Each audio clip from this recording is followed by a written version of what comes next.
Hello and welcome to the Meeting Your Soul podcast. I'm Farah, your host, and I am so genuinely grateful that you're here. I created this podcast as a way to share my own personal journey of connecting deeper to myself and still operating in my day-to-day life. I got my yoga teacher certificate about 10 or 11 years ago and have been on this path of connecting to myself to be able to gain a deeper awareness of my most authentic true self with a capital S over these last 10 years. And I've definitely made plenty of mistakes along the way, have studied, have gone through multiple trainings to be able to really be able to break apart all of the different layers to remove the boxes that I've placed on myself so that I'm able to be as true and as honest as I possibly can in everything that I do, to be able to let you see the real me and to hopefully be able to give you some tips and tools to be able to allow yourself to be seen in that same very way. And I am diving into the topic of activating your higher brain in today's episode, and really identifying when it's lower brain activity, when it's lower brain thoughts, and when we're in our higher state. And this is actually ultimately more connected to the idea of our lower brain, like our limbic system, versus our prefrontal cortex. And our prefrontal cortex is located right here around our forehead and is often then linked, especially within the idea of chakra system, to our third eye, our highest self. And again, makes sense, higher brain, highest self. And that's like or within the yoga world, we call it our Atman, that soul's level, our guidance to be able to find and access information that's resided within us for centuries, if you believe in reincarnation, that essence of who we are that keeps coming back in these different vessels is showing up and is learning and is able to express all of the things that it's learned before in this current reincarnation. So I am pleased to be able to kind of break this all apart, to take out, or maybe even we always keep a little woo-woo around these parts, okay? So we got a little bit of something there. But then to also make it to be very practical, to be able to hopefully be able to help you digest what this means within your life, and to be able to incorporate daily practices to be able to access this state on a more regular basis. So let's go ahead and dive in. So often when you think of lower brain activity, we're thinking of the ego, if you will, the fear-based approach. What if, in a very negative way, catastrophizing? What if this goes wrong? What if this, I could never, I'm too late, I'm too old, I'm not this enough, I'm not this, I'm afraid of change, I don't like it, it feels uncomfortable, I don't want to do it, everything's going to fall apart, this could never work. Did I give you anxiety talking about those things? But it's so true. And I think deny it if you will, but we all have these thoughts within our brain sometimes. We all do. You are not alone. We are all in this together. We all have these moments of fear, of stress, of thinking that things won't work out. And ultimately it's created out of survival. We have these thoughts to keep us safe, or at least that's what our brains are designed to do.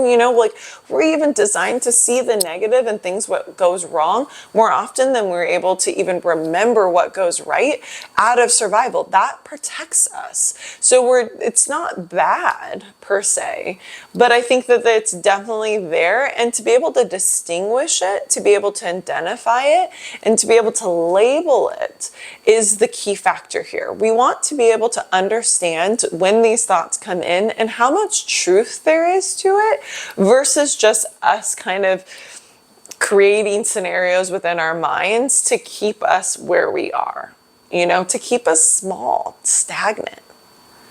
The familiar is comfortable and it feels safe, it's secure. But also sometimes when we stay in this comfort levels, we never really blossom. We never really bloom into the fullest expression of who we're meant to be because we never take enough risks to get us there. And I think that when I think of higher brain or that prefrontal cortex, that's the expansion. That's the growth. That's the potential of what could be. The dreams, the aspirations, the hopes, the desires, the pulling of our heartstrings as we're getting like drawn towards something that excites us and scares us at the same time. Like that's the higher brain. That's our potential. That's who we could be if we're able to lean into it, if we were able to support ourselves as we pursue it, if we're able to take the risk, to jump in, to leap forward with the uncertainty, with the knowing that something could potentially go wrong. But then there's also the risk that something could go really fucking great. You know, like that's that like dichotomy of what goes on within our minds. And it's really easy to just slip into the lower brain, or sometimes, let's be real, sometimes we can just be all up in the stars that we don't actually think of the practicality of life and what we need to do at the same time. And I truly 100% believe that both are essential for us to be able to stay balanced, for us to be able to stay, and I'm not saying this in a negative way, I'm saying this in a positive way, to stay safe, to be able to take care of ourselves. We must eat sometimes. We must have a roof over our head. You know, even sometimes those things are a little variable. Me, I like those things. I find comfort in those things. And I'm able to be bigger. I'm able to grow. I'm able to spread my wings when those things are taken care of. And so a lot of times when I work with coaching clients or when I'm talking about these things, I'm like, have fun, do these things, go, take risks, jump in. But at the same time, like if you want to have those creature comforts in your life too, to know that you have food in your fridge, that your family is taken care of, that you have your bills paid, that you have your mortgage and you're not worrying about losing your home, hell yeah. Like take care of that too. And so like, but create a system, create a structure to support yourself within that side of things so that you're able to take on these risks from a very like calm place, that we're not like romanticizing this potential of what could be without being realistic. Like I'm very realistic. Like a lot of people think I'm a little pie in the sky, and I am, and I'm very optimistic, and I always do look for solutions. I'm one of those people, I'm like, they're like, this is not going to work out. Like these are all the things that could go wrong. And I'm like, I hear you. I've actually already thought about all of these things, but what if this works out? What if like that doesn't pan out and there's the potential, the 1% chance that this could actually all fall perfectly into place? What if that? Why don't we think about that more often?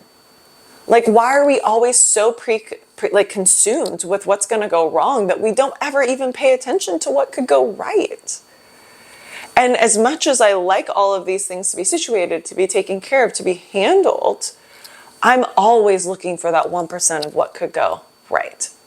What's that thing that might spark, that might just like, you know, blow up in a very good way, you know?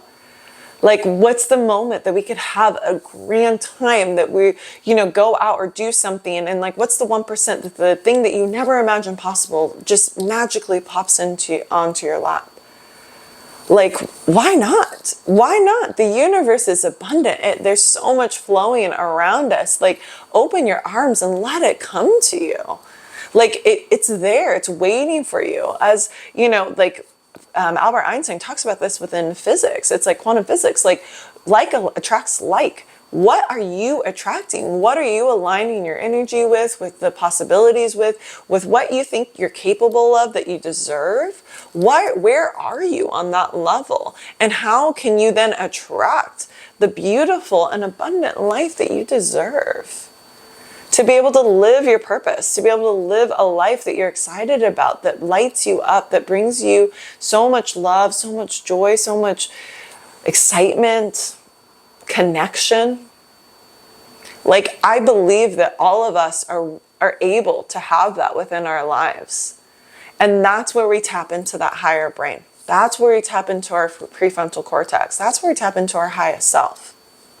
And to be able to access that and to be able to distinguish within that is for you. And I think that that's what each person has to decide for themselves. And that comes up in a lot of different forms. And there's a lot of different ways to like turn that faucet on. Okay. And, you know, there's different exercises that you can do in order to kind of like be able to investigate further for yourself. What does that mean for you? And I think, journaling's an excellent exercise. I journal often, and I always encourage my clients to journal. So like very much journaling. So like even thinking, what are things in my life that make me feel more alive, that excite me, that are, that make me laugh, that bring me joy, that are like silly, or that maybe not everyone's into, that they're not like the cool things. Like, this is not about fitting in.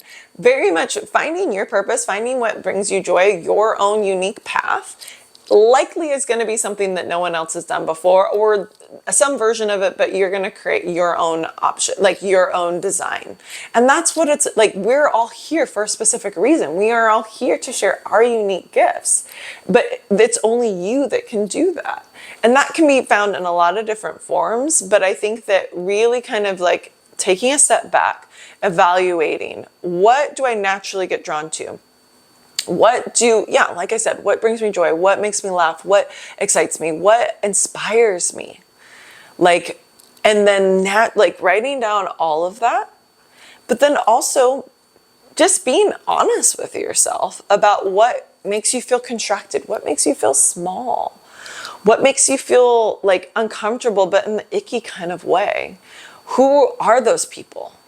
Like, and on both sides, who brings you to life and who brings you down?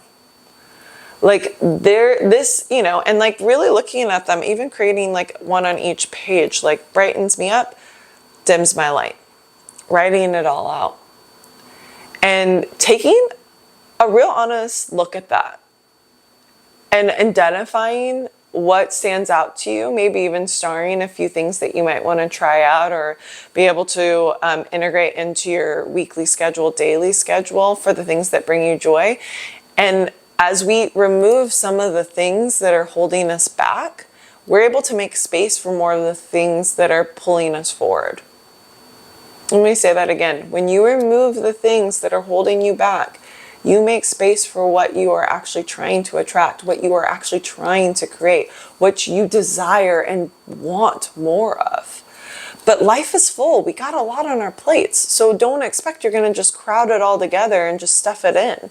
Like, make space. And I think when we distinguish between that lower brain, the thoughts even, what are the thoughts, the preconceived notions about who you think you are that are keeping you small? What are those for you? Like that's a whole exercise in its own. But then to be able to then on the inverse be like, because I don't want to think about I'm not going to keep believing these things about myself because I know that I can be this. Like, who do you want to be a year from now? Who do you see yourself being in a year from now? What life do you want to have a year from now? Another great journaling exercise.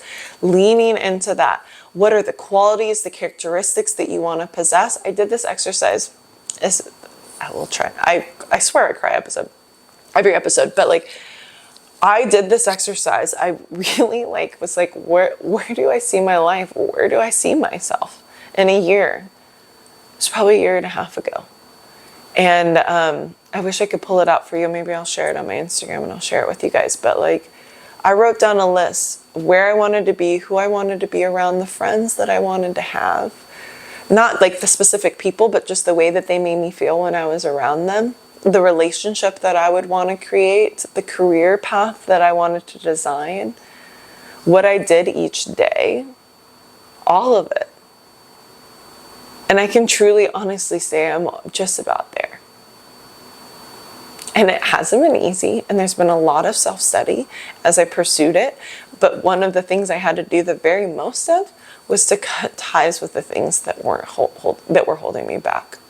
To untether myself from what was in order to be able to create space for what I knew I wanted. And it's a beautiful journey. It can be a painful one, but it's a beautiful one. And the empowerment that you'll feel once you arrive on the other side is like nothing you'll ever experience. But grounding yourself, being able to really hold true to what you are attracting is the key. And to be able to tap into that and to even know what that means for you is accessing that higher brain. And there's a lot of different things. We talked about, journaling, what works for you, a few things to consider. Being in stillness. I've said this a million times on my pod. I talk about it all the time within like my friend groups and everyone around me. I meditate every day. Like, I don't always like record it on my app, which I'm trying to do more of just to be consistent with that, just so I can actually track it.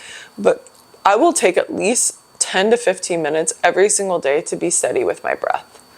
I have 2 breath breaks at different points. I have one at 1:11 and 4:44, both every day. I will stop, my alarm will go off on my phone straight up, and I will take a breath. I will take a big breath in and a big breath out, and I'll just be still for like 20 seconds. It's not a long time, but that allows me the awareness, the just reminder to be here, to be present, to be in my body, and not to be swirling around in my head, which I sometimes can do. So finding that, also just being in nature, getting out, going for walks, exercising, going for a run if that works for you. I despise running, but I love going for walks and I walk often. I love being out, getting fresh air. I love doing yoga. I'm a yoga teacher, so then I also love to teach.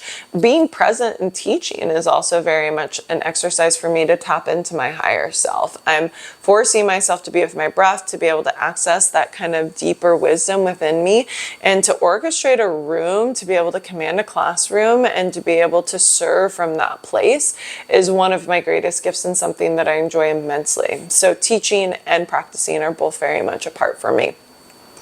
Ecstatic dance, going to dance classes, going out socially dancing. I also love to move. It helps me tap into my feminine as well, which I have been very my masculine for a really long period of time, especially when I was first starting my real estate business. And so for me, leaning back into my feminine energy was very essential. So dance, there was like a solid year where no lie, I may have danced every day. And so I would turn on music in my house and I would just start boogieing. And my daughter loves to dance too because she used to see me do it all the time. And so we'll turn on music and we'll dance together, and she'll do her little fancy footwork, and she's just so silly with it. And it's one of my favorite activities to do with her and also with myself. I love to go. I've started going to Afro beats. I've found a couple DJs I really synced up with, started going to their different events just because I love the music. I love the pulse. I love the beat of it. It's there's something that's very ancestral that connects. I'm part Black, so that connects with me on such a deep level, and just to be in that environment and that community and that space has been extremely healing for me as well. It's something that I hands down will never forget, and I'm always grateful for, to be able to be in that space, to be able to make the connections that I have within that, to be around like-minded people that are kind, that are just there to have a good time, no expectations. It's so beautiful, and I'm forever grateful for that too. So finding Afro beats, finding dance in whatever way. Also just dancing in my car, singing in my car. I literally sing my heart out in my car all the time. Also, my daughter is in the back seat with me as she is also singing. She sings all the time now, and it's the cutest thing in the world. But it's because we did that together, and I think it was something that we were able, that it was useful for me. I was able to connect, get out of my head, get out of this chatter of my brain, and just sing, to be with the music, to be one with the music. And that's why I tend to lean towards artists that are write their own lyrics, that really come from that heart space, because I think then they're connecting to their soul, and then we're connecting to the soul together, and that kind of that deeper collective consciousness. Bella also enjoys that. That's my daughter.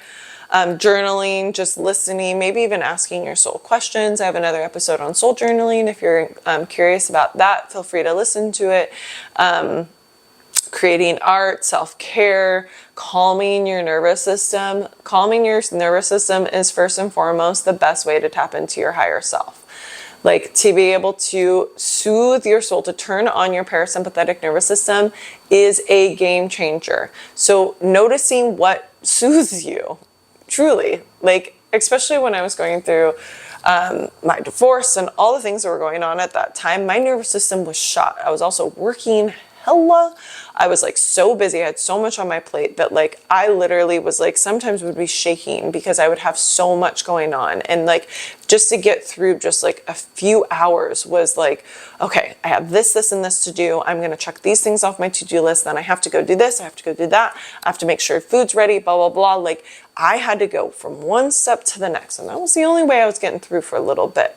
But now that I'm able to be out of that, you know, clicking out of that survival mode, but even while I was in that, the only way I was able to like handle that with people are like, oh my gosh, like you handled that with so much grace. You were so at ease. Like, oh my, like it was just so beautiful to watch you. You just were filled with joy and just felt so energized. I was like, bitch, I am like going through the trenches right now. But it's because I was giving myself permission to be still. I would take a bath almost every day. Like soak in a bath, especially on more like stressful days. I put magnesium or like sea salts in there, essential oils. I'd light candles. I'd Palo Santo in my shit, sage in my shit every day. I was doing all of that. I was doing yoga more regularly. I was meditating consistently. I had to. That was like bar none, probably the thing that helped me ground me the most. I was going out for walks. Like I created all of these rituals within my life because I was so I was so determined to be able, like, I'm not going to let this tear me down. I'm not going to let the separation of my life, to a certain extent, burning, falling apart. I had to restructure everything from scratch. Like, talk about fucking scary. Like, everything I knew, everything I had worked for, everything that I had in my life that was consistent and that was safe got ripped from my fingertips. So in that moment, I had to create new systems. I'm a systems person. I'm a systems kind of gal. Like I have an order of operations for my life. I do things like I'm very freedom loving, but I am also very consistent. There is a method to the madness at all times. Truly. My friends that know me well know that that's the case. And so for me, like when I had everything was just up in the air, I had to push each Lego piece back. Click, click, click. Built a whole new life. And the only way I was able to do that with any resemblance of peace within my soul was to do things that brought me joy, that grounded me. And I was so adamant about finding rituals. And that was also a time where I had to go on vacation. I work for myself. When you work for your own business, it's easy to never take vacation. So like I was adamant about taking a vacation at least once a year. I spent more time with my friends. I allowed myself the freedom to be able to just be, to be able to just like not be around anyone. I spent more time in solitude. I spent more time alone to just like help myself recharge because I was so like my energy was so diminished on a regular basis because I was exerting so much to just do day-to-day stuff because I had no foundation. I had to recreate it.